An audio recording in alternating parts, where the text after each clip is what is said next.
Okay. Right, let's make a start. So, welcome to this session of your Party Parliamentary Group on Fatherhood. Pleased to welcome a number of attendees here in Westminster and some who are joining us remotely. Just to give a brief update on the APPG itself, over the last few months we've had interesting and informative discussions about how fathers can be supported in the workplace and what steps employers can take to foster shared parental responsibilities. Unfortunately, I couldn't attend the last session, so I want to place on the record my thanks to Lord Calm for stepping in at such short notice. We were lucky enough to be joined by Adrian Burgess from the Fatherhood Institute, who spoke at length about the challenges facing fathers both in workplace but also in accessing support.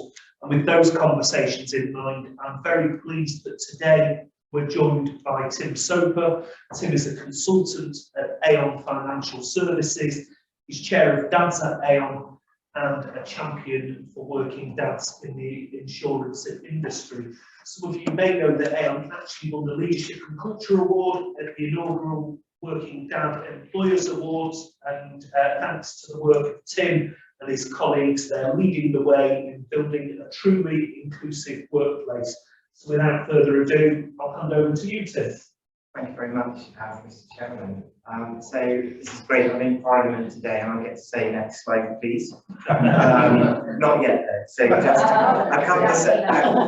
a couple of seconds on this slide. So yeah, as the Chairman said, I am Tim Soper. I am an actuary by day. So various definitions of what an actuary is, but some might say an expert in risk. And the last few years have taught us anything in my mind is that we need to address risks proactively rather than reactively. And what I'm feeling myself as a dad and what I'm seeing in industry and what I'm seeing around the world is that we need to catch up in terms of support for dads and equity with support for mums. And I almost want to see the terms mum and dad removed from society, and let's just see the word parent used every time we mention. So the picture here is supposed to represent, I mean, it's difficult to find one picture, but there you have a family, everybody's trying to juggle everything. So just out of interest, and not touch broken argument, do you mean gender neutral or do you mean sex?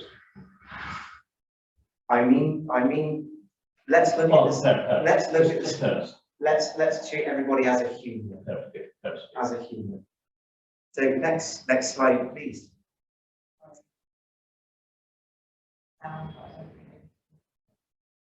So before I do the agenda, I've pulled out some headlines. So I'll start with the answers and then come back to the answers at the end. So the table you can see there was one drawn up by the European Commission in 2018 when they were asked to do some research, and the question, who benefits from paternity and parental leave taken by fathers?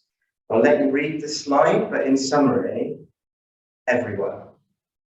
So it doesn't matter whether you're an employer, a mum, a dad, your children themselves, everyone benefits. So the phrase no brainer, I think, applies.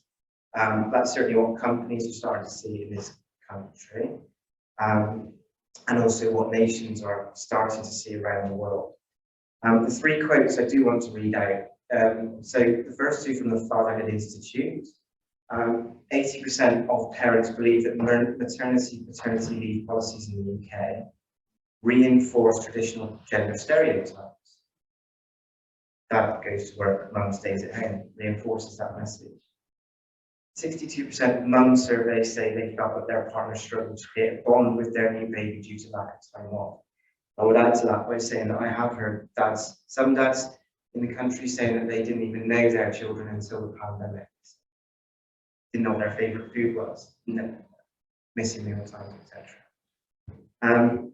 The last one is an organisation called From Babies with Love, and they do a lot around gifts for new parents. But they also do some research and publications. And a quote from their most recent publication is that only 15% of people feel that company support for working parents is kept up to date with society.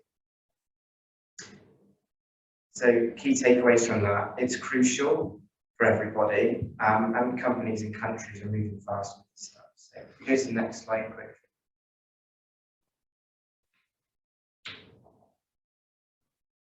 So what do I want to do today? I want to actually open my heart a little bit to you about my personal story. So I want to share how I feel as a dad today. Recap from last time, the bullets on the right-hand side from the Fatherhood Institute is what I heard Adriana Burgess saying at the last meeting, which is that, and you could probably take the word new out of every bullet point, but dads are present, dads are involved, dad's involvement matters to children, it matters to mothers, they need better support, and they need more support in the workplace, and actually this is happening now. You can see the agenda. We go on to the next slide, and probably skip forward again. We'll spend a few minutes. So here we go. This is me. So that's my daughter, Ashley. She's currently 14 years old. She was born 2 months premature. So there she is. I think I was allowed to take her out of the incubator for 5 minutes to have a cuddle. And that was probably, she was in hospital for 2 months, having been born premature. Bring her up, body weight up, calories, give her back to the nurses and then go home. It's quite a traumatic time. So my 2 weeks off at the time helped, but it certainly didn't go a long way to ensuring that I had let all of that 2 months she was in hospital, let alone some time to settle down when we got home. Some bullet points on the right hand side is kind of some feelings, I guess, that I've had throughout family, throughout my role as a dad. Pride and love, I mean, that's a constant. Every parent in the room would know that. You love your child no matter what happens. And almost no matter what action you're taking, deep down you feel the same. Elbows in, that was very much kind of elbows in from the start, so I don't know if I was rude in the hospital, but I certainly didn't want to be told, you're not relevant here, Dad. She was premature and her mum had surgery for an emergency cesarean, so helped my contact with Ashley at the start. I think the fact that mum was incapacitated, but that shouldn't be necessary. And she was typical daddy's girl for 10, 11, 12 years of her life. I was the climbing frame. I was, I was her favourite kind of person to play with, and she would absolutely idolise her dad. Sadly for us, divorce happened. Right reasons for us as adults, but the only thing that I think I cried about at the time of my divorce was the fact that I knew that this was going to be in many ways not great for my daughter. And then we hit what we call blended family issues, which is meeting someone else. The other person's got children, and then you are juggling being a parent to your own child, being a step parent to your partner's children. And sadly, my daughter didn't react too well to that, and neither did I, to be frank. So I ended up, my daughter stopped wanting to come to my house last year, or towards the end of the year before, and that happened slowly over time, and that kind of broke me to the point where I had to go off work for 3 months, and I hit probably the lowest ebb of my life. I didn't, some people don't know what a migraine feels like. You think you've got a migraine, but it isn't, it's just a headache. You don't know the difference between sadness and depression until that actually happens. And this constant love I have for my daughter, and despite having emotional reactions to things that were going on around me, it just meant that for some reason I couldn't have my daughter and my new wife, and I'm married now, we are married, at the same time. So that led me on path, and my employer, Aon, I have to say, I wrote to our global HR lead and said thank you so much, because they supported me. They did 3 months off, and this is sick pay, it's nothing to do with being a parent, but I got support from my manager. You're more important when we're with Tim. Take your time. With a phased return, and being able to talk openly, and I'm 40 now, and I've only just learned how to do this as a man. But to talk openly to my friends, my alpha male friends, and my work colleagues, and if they say, are you okay? Not just say, yeah, fine, for the sake of it. kind of the Simon Cowell approach. If I say yes, you kind of know I'm telling the truth. And towards the end of last year, I've been on this phased return, and I've joined the Parents and Carers Network at Aon. And I've done all this talking, and all my colleagues were hearing me talking about it. And they said, Tim, we've got this part of the Parents and Carers Network that is called Dads at Aon. We're looking for a new chair to kind of take it forward. And I said, you know what, absolutely. I've been doing a lot of talking as a dad about how it feels. That I'll take that challenge on, but can I please expand the remit, if you like? So I wanted to move it away from what it was, which was simply banging a drum and, you know, picket line, if you like, for can we have better policies, and more kind of looking at how the dads feel and just building a culture from the bottom up that dads need to come out of their shell and get out of their own way and talk about being parents to get support from people around them. So we go to, it's probably a natural segue into the next section, next slide. So workplace support. So it went really well. I mean, you might think the numbers are small, but we started off with 40 members of Dads at Aon. And I actually had this morning, before I came to Parliament, notification that we've hit 100. So mathematician in me saying that's 150% growth in our network in the last year, just by talking. So log graph, yeah, exactly that. So I'm seeing exponential growth. Yeah, we'll turn that to a straight line, no problem. And I just thought, wow, we've done something amazing, and part of this is asking men to come out and talk. And these awards happened earlier on this year. There was these awards that were arranged called the Working Dads Employer Awards, and it was an organisation called Music Football Fatherhood, Equal Parenting Project at Birmingham University, and you can see the partner organisations. And what were they trying to do? They were trying to bring out and define what support looks like. So you can see the yellow text here, the four categories of what support looks like for working dads. And you could say working parents. Policies is the one we all know. So, you know, there are statutory policies, there are company policies. Those are black and white and a bit boring. And actually, you can see by the number of people that won those awards, the number of companies that are doing great work on their kind of black and white policy. Return to work support and flexible working are kind of, there's two sides to that. They do involve policies, but they also involve the softer side of encouraging people and dads to be brave and do it and support each other and take the support that's on offer. And then leadership and culture, there's only one, and that was us at Aon. And that was because I'd written in about what we'd done at Dads at Aon to grow this network and get dads talking over desks and get dads talking about how they feel as dads and make it much more visible to everybody around in an attempt to make it people's autopilot in their brain. When they think about a parent and a new parent, it doesn't matter whether you're looking at a mum or a dad, you want the expectation to be that they need the same thing because they love their children the same. Yeah, so if we go to the next slide, the next two slides are fairly quick. There's a screenshot there of one of our coffee mornings that we did. I think that particular one we were talking about postnatal depression in men. So we hit some pretty kind of cutting edge issues and we kind of bring them to the surface, if you like. And people tend to not feel so alone.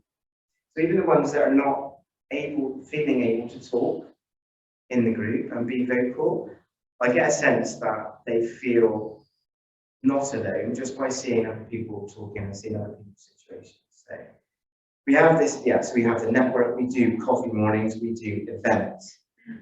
On LinkedIn, I got noticed by Makayla, who's in the audience today, in the Insurance Families Network. So supporting working families across the insurance industry. So again, if you go to the next slide, there's a bit more about what we stand for in those two organisations. So you can see the insurance families industry there, share best practice across. So we encourage more companies to do the same things as these companies that are winning awards and creating amazing cultures. In Dad's Aeon, as I've said, events, we write articles, just generally every day at work trying to have what I call the dad conversation. And this thing in the top right, which is, I think, an amazing catchphrase that we should all take away from today, parent out loud. And just take a moment, because what does that mean in practice? When you're looking at your work calendar for the day, if you're thinking, I need to do the school run on Thursday, put that in your calendar if you can. And like I do that at work now, and that stops people booking work meetings when I need to be on that school run. It's quite visible. Talk about, if you're able to, as a dad and as a man, talk over the desk about how you feel about parenting and how you feel in any moment on any particular day, good or bad. And we have great, in Dad's Aeon, we have people giving really positive examples, and I did this with my son or daughter, and it was really enjoyable and it really worked. And just role model active parenting. So role model is an interesting phrase because I think role models generally sit at the top of organizations in leadership. And there's another term phrase, which is real model. And that would be the people grassroots, if you like, in every business who can just do this stuff every single day. So we go to the next slide. This was a brilliant event we did. So this was an industry event we did back in April called Supporting Working Dads. And what we did was we put 3 dads on the panel. There's myself, and there is Ash Daniels, who's from a same-sex relationship, who's just, I was so chuffed when I found this out, it just got the parental order for his son. Just not long after, a matter of weeks after this event, and Tanu as well. And you might have heard of him, Elliot Ray, who has done a BBC documentary called Becoming Dad, and amongst many other things. He spoke. Yeah. Yes. He's spoken, yeah. Excellent. So what did we discuss? The bullet points, and the video is available, and I'm trying to create chapters, but essentially, dads definitely do not babysit their children. We talked about how important, the importance of male role models, but also from a man's and mental health perspective as well, male friendships and how important it is to, as a man to look after yourself, because that's the center of everything in terms of looking after your children. Fertility struggles. So one of the dads on there had struggled with fertility, and he was quite open about that. And that was part of this event, really. The main part of this event was getting these feelings put on the table so that the issues could be discussed. Depression, company policies. So Ash Daniels was talking about his company allowing him to have essentially the same rights as anyone taking the maternity leave policy, because there are 2 dads in their relationship, so there are 2 parents. So they still need to give the same time and energy and support to their child as anyone else. But I asked our chief operating officer, who sat on the right in that top picture, so chief operating officer across Aeon UK, I said, we asked him, why is this issue of equal support for dads, why is not much happened in the past? And he said that it actually takes people to have a discussion and talk about something, and bring it to the table, and then it takes a room of people, and then it takes a district of people, and then this kind of snowball effect of this conversation across offices across the UK ended up with this event, and then it landed on his desk, and he said it's never really landed on my desk before. So part of why I'm here today is to kind of help make this conversation happen, and keep the momentum going. So we go to the next slide. We're moving towards the end of kind of the softer side of it, and I've got a section on what companies are doing in terms of policies.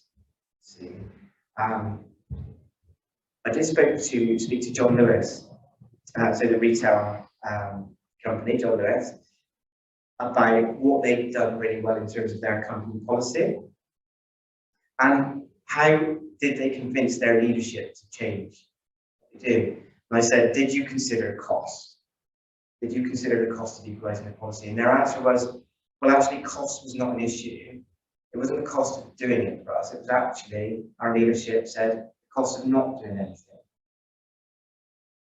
which I think is quite poignant, because this opportunity cost can often be unseen. They just recognised that they were going to be able to keep their staff that they wanted to keep. They were going to be able to attract and retain their talent.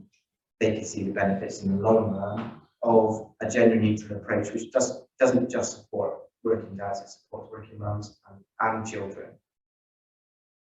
So go to the next slide. A bit like Dads at Aeon, so there are lots of organisations, and I've picked one out here called Dad the Soul. Again, talking about getting men to come out from within themselves, and some really, really striking and catching statistics in the box at the bottom. I just want to read out something from their website. So Dad the Soul, they've got over 2,000 members internationally. And they focus a lot on actually the softer side and the social aspect of being a dad. So they run things like dad's play dates. Let's get dads together with their children. Let's have a play date. It says fatherhood doesn't come with a rule book, and some 6 million dads with school-aged children in the UK, we now know from personal experience how difficult and lonely dadhood can be. You become very trapped in small social circles with little support, and it can feel like society is set up for failure, because we are useless buffoons that are nothing but fumbling and glorified babysitters. Nothing can be further from the truth. The Dad the Soul is a revolutionary grassroots movement that exists to change that and challenge that status quo. And I think it's probably worth calling out a few of these statistics here, which, if I go from right to left, 76.2% of dads felt they were left out of family life. Just over 60% of dads feel they lack companionship. This thing about male friendship is something that I mentioned earlier. 73% of dads admit being lonely or socially isolated. And men over 45 lost to suicide each week, 96. So men need support, and they need to help themselves by being able to talk about it. And sometimes if they don't feel able, that takes the person next to them to ask, how are you? And are you okay? We go to the next slide. So skip through these last few slides very quickly, because this is more me putting together what I've seen in industry, what I've seen at the awards, and a summary of kind of what are employers doing, but not just employers in the UK, what are countries around the world doing? I asked a question at the last APPG. I said, employers are seeing this as a no-brainer now, that they need to equalise support for both parents. Has the country and the UK government considered the benefits, social and economic, for the country as a whole? And that question, as you'll see, has been answered by at least one country in the world. So we'll come back to countries, but we start with employers. 3 light bulbs here. Gender equal policies. Everyone's a human. So regardless of gender, equal support. And the last one's important. So including those who adopt, foster, or become a parent via surrogacy. So it's that kind of close your eyes, look at the ceiling, you see a human in front of you with a child that they are responsible for, and they need the support. Go to the next slide. This is kind of hot off the press. So Koru Kids and the Fatherhood Institute produced a league table. So it's probably too small for you to read, but that doesn't matter. The point here is that there are lots of them. And on this table alone, I can see the top one there, 52 weeks of leave, irrespective of gender and background. 100% salary for 26 weeks, in fact. Various other examples that follow the same thing, follow the same theme. So these are companies moving, and all of those companies, well, a lot of these companies are huge. They've done a cost-benefit analysis, and they've seen the no-brainer. Next slide. So again, just a select few with some bigger text, so you can see. Aviva's an interesting one because they were one of the first people to move, or certainly one of the earlier movers. So they've got some stats now, and they're saying that 99% of dads do take parental leave, and 84% of those take the full 6 months. Whether you think they're taking that because they're getting paid, time off or not, but there is a benefit there for the bonding time that those dads are having with their children.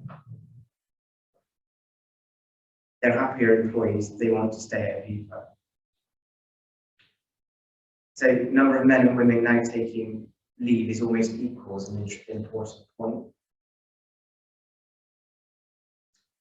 Mothers take average 44 weeks and fathers 24 weeks, and that's probably aligned to when the pay runs out to some extent. It's just a tiny sample anyway, and I've described this as, since the pandemic especially, the pace of this has picked up, and I'm describing it not as a movement that's just beginning, but it's kind of a tidal wave. And as employers, it's something you probably want to start worrying about if you're not moving, because you're going to lose your staff to those that are. Next slide. Nations. So I want to focus on the red text first of all. So this is the Australian Prime Minister, Anthony Albanese. Investing in new parents would provide long-lasting economic return. This is a modern policy that supports modern families. And we know that investing in parental leave benefits our economy. It's good for productivity and participation. It's good for families, and it's good for our country as a whole. So he kind of wrote the answer to the question I asked at the last APPG, so I was appreciative of him for that. Yes, you've got the Nordic countries that everybody knows about. But the point here is, and I'll put a sad face on, kind of an emoji. The UK is, relative to Europe, falling behind, I would say. But I'm not sure if there's hope. So if you go to the next slide, I managed to unearth a document from, I think it was a parliamentary debate pack earlier on this year, and it said that in July 2019, the government published 3 Good Work Plan consultations, and one of them was concerned with support for families. And the three things in the middle there, so they were looking at high-level options for reforming family-related leave and pay, introducing a right to neonatal leave and pay, which, as you've seen my own situation, that would have been really great for me at the time. For people with premature or sick babies, and proposals to encourage transparency about flexible working and parental leave policies. Well, companies are already moving in that, but this was a consultation from the government. And as of March 2022 this year, we hadn't seen a response. If you go to the next slide, I know I wouldn't normally read out bullets from the slide, but this is what the government said in this consultation. This is what the UK government said. The UK has a long tradition of supporting working families, and children need time and care attention in order to develop and flourish. We want to give working parents the choice and flexibility they need to combine work and family life. It helps employers access a wider pool of talent that are better able to cultivate and retain that talent. And this matters for the wider economy too. People are at the heart of modern industrial strategy. And the government is clear that everyone should have an opportunity to work, succeed at work, and reach that full potential. And boosting the labour market participation among unrepresented groups such as women, and particularly mothers, supports economic growth and helps to narrow the employment and gender pay gaps. So I was really encouraged to hear that was the thinking. As I said at the bottom of this slide, the request from me, I guess, is to hear the response to that consultation. We go on to the next slide. I've actually reached the end, and I just wanted to talk to one more slide, which is just a kind of summary, and then some calls to action really for everybody here in the room, and anyone listening in, and anybody who watches the recording as well. So in summary, dads do want to be parents, and mums want careers. So both those things are in equal measure. Support for working dads and working parents is more than just policies. Industry is moving fast and nations are following, and everybody can do something from tomorrow. So if you are a dad here, then what can you do tomorrow? You can parent out loud, you can talk about being a dad, and you can speak to your colleagues and ask them questions. Ask about the family. How's the family? Challenge your employer on support that's given.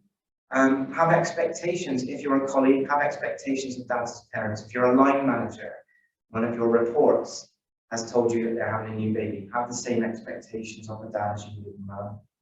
Check in with colleagues about their families. And if you're a leader, clearly we can review policy and we can role model behaviour. So I said to someone earlier, when we love to see people on the BBC News talking, especially in half term, we're in half term now, especially in half term, talking about how they manage to balance work and family life. Did you take your son or daughter to work today?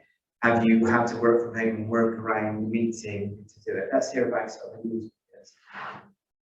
That's the sort of thing that changes and makes it kind of okay for everybody else. Okay. Brilliant, thank you, Sam.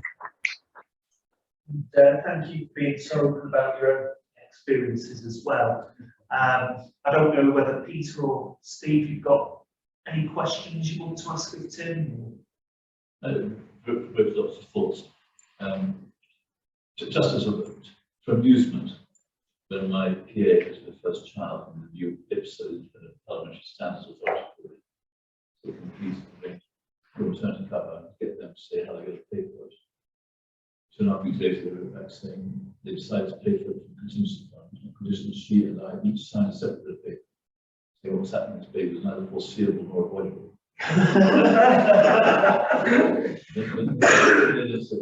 Teasing them in public. They've made an innocent mistake and said, so did none of our former colleagues. Not all to pay more than that, but this I guess is mostly the birth and early stages. Anfield and I also think that brought her aware of helping to be 5-star parents, doing 5 things that matter. I can't do everything that matters. I'm not a perfect parent, so it's almost as a Winnicott, good enough parent. My version is that she ought to reach child's school on time each day, the right clothes and get breakfast. It's just achievable, whatever it says. But at least on one day a week, about age of 6, the child should have a regular activity. So when they said no thing to do, you say on Tuesday you go to see your granny, on Wednesday you do environmental stuff, on Thursday you do sport. Third one might have a meal with another household at least once a week, once a fortnight. Relatively away from your work, parenting work. So your child sees you as another adult, another child, you see your socialization. The fourth one might be try to have the best possible terms with your child's other parent, whether you love each other, whether you're married to each other. The child's always got 2 parents. And the last one, which is compound, if in doubt, the child's interest should come first, more religion be in doubt. Now, translate that into the employment field, which is what Joe actually talked us about. They overlap massively. I think the key point about people being able to talk as much about having a child as they now can about mental illness, and they've always had to ask about physical conditions. You know, how's the broken leg? How's it getting on being a child? Not always how the child is, but how is it being a parent? Yeah, absolutely crucial, and you hit the nail on the head. And I often say for headaches there's paracetamol, and for mental struggles there is talking. It's quite simple as that, really. I mean, I'm just Tim, I'm just Tim employed by Aon, and I'm landed in Parliament by just talking about how I feel. So, Well, it's more than just talking. You're encouraging others to do the same and mentoring them. So in terms of your work with dads at Aon and IFN. How do you go about encouraging colleagues to take part in those open discussions? That's a really good question. And I've said to people on many occasions, I've done International Men's Day events as well. How do you get men to talk and do the same thing as I've been doing? You really can. Yeah. But the only thing you control on a daily basis is yourself. So if I talk freely about myself, I found overwhelmingly that 150% increase in membership and discussion, people follow. I went into work one day, and this isn't parenting, this is caring. I know someone in work looks after his 90-year-old mother who lives 100 miles away. But I'd seen on an internal communication that he had this responsibility. I just went in that day and asked him about it. You should have seen the relief on his face when I asked him about it. He said, I really appreciate you talking to me about that, Tim. So that simple question, how's the family? Yeah. We had a deputy chief of the Tory party called David Hunt, who can't say, tell me all about it. Some people talk about their affairs, some people talk about their work, some people talk about it. Yeah, yeah. And it's the thing that people are most interested in, because without a doubt, people go to work for a career, but it's all for their family and their own life. Yeah, absolutely. I do think that Parliament itself has to get to grips with different types of families. I talk as a kinship carer. I've got a special guardianship order for our 3.5-year-old grandson, who's actually in London this week because it's half term. He's been over at Shrek's Adventure, this county hall this afternoon while I'm stuck here. When the social services stork landed on our front doorstep with a baby in a bundle, I asked if I could have parental leave, paternity leave. The computer says no, because I wasn't the father.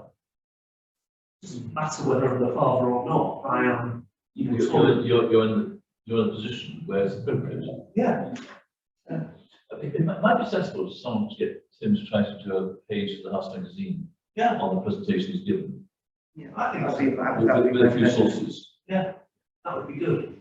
Yeah, that would be my pleasure. So we could arrange contact afterwards.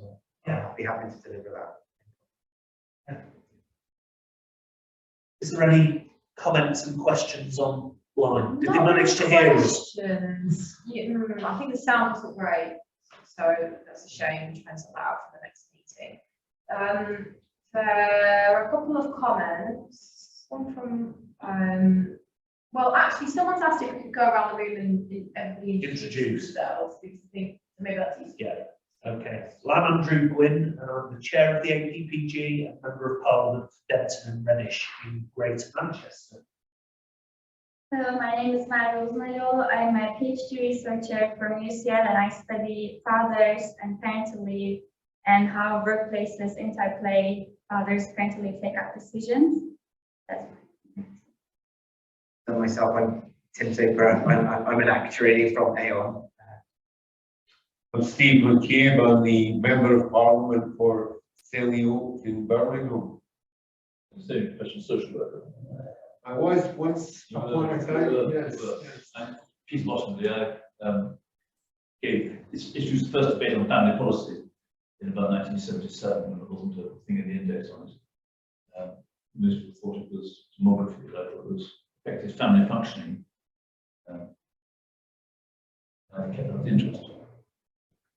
I'm Jasmine Kellens, I'm an academic at Queen's University, and my research is looking at dads, particularly looking at dads facing challenges in work and some sort of attitude and barriers they face. But I kind of call it the fatherhood forfeit, particularly looking at dads who really are being idle, are teased, and face quite a lot of challenges when they're trying to be involved. So yeah, you're speaking to me. It's brilliant what you've done. At one point, I think one of the vital things is keep a moving picture in your mind. Instead of taking a still photograph saying, here are the lone parents, here are the you're caring for another relation, here are those of us who might be independent and have responsibility for the time. You want to have the ups and downs, so you spend your time as a baby growing up dependent. Then you think you're independent. Then you have family formation, some deformation, reformation. Then another time you're independent, your children have got their hands. There may be a gap before we start becoming responsible for parents, and at some stage someone starts becoming responsible for you. It's sort of, Yeah. No, that's spot on, although I'm not sure about being independent when your children are off your hands. My children haven't got that memo yet. I think there's an important point to raise there, actually, that parenting isn't just shortly after birth, or even the first 10 years. And I spoke to a colleague in my office the other week, and he said, Tim, actually, I'm at the point where my daughter she's in her 20s and she's just about to move out. And he quite openly said, I'm starting to feel like I'm a bit worried about this. I'm going to feel quite redundant. Been, a hands-on look, she needs me for this long. So there's various bridges you cross as a parent, and you need different things. It strikes me there's two different kind of themes coming through what I've been listening to and watching today. I mean, one is almost like the kind of feeling emotional needs sort of theme, which I think is kind of partly what the group was about. It's okay to talk, or which I guess is like a need that almost everybody has, but that quite a lot of people have trouble accessing and finding appropriate kind of situations and venues where they feel safe to do that.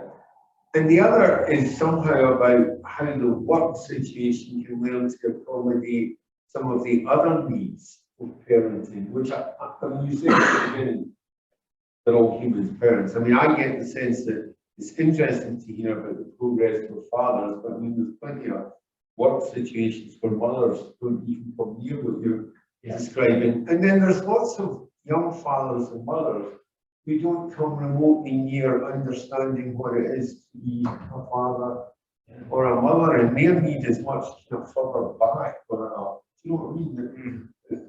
Possibly people who may not have had the best parenting experiences themselves. And so it strikes me that we're kind of trying to manage different things. I'm not saying we shouldn't, I mean, maybe you're right about the moving picture, we should maybe be managing them all at the same time. But one strikes me as very much about the emotional content of someone's life, about the feeling aspect, and the other is often about much more practical things which people need help with. And at a very basic level, if you've never had much parenting, it's pretty hard to cope with a young child. Generation, there's something comes into the whole. Yeah, it's very true. I was just going to quickly ask a related point. Yes. If that was okay, I'm a teacher, managed director, head of our fathers program. Are you on camera? I don't know, I was just waiting. Hopefully there's a hand. Hopefully I was speaking loud enough to be heard. A great presentation too. Thanks so much for coming today and giving. I was just really interested in your point around the culture shifts, and without an observation I'm making, a lot of the organisations and industry representing are not necessarily blue collar in tradition in terms of being accurate, stuff like that.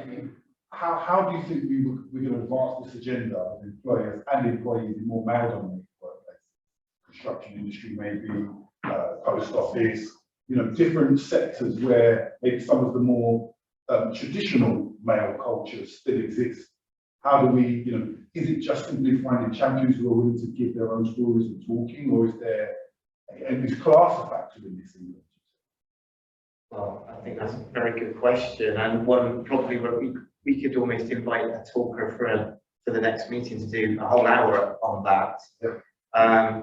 The Working Dads Employer Awards wasn't just the insurance industry, it was all industries. So John Lewis, for example, is retail, and there must be some lower paid staff across the retail sector.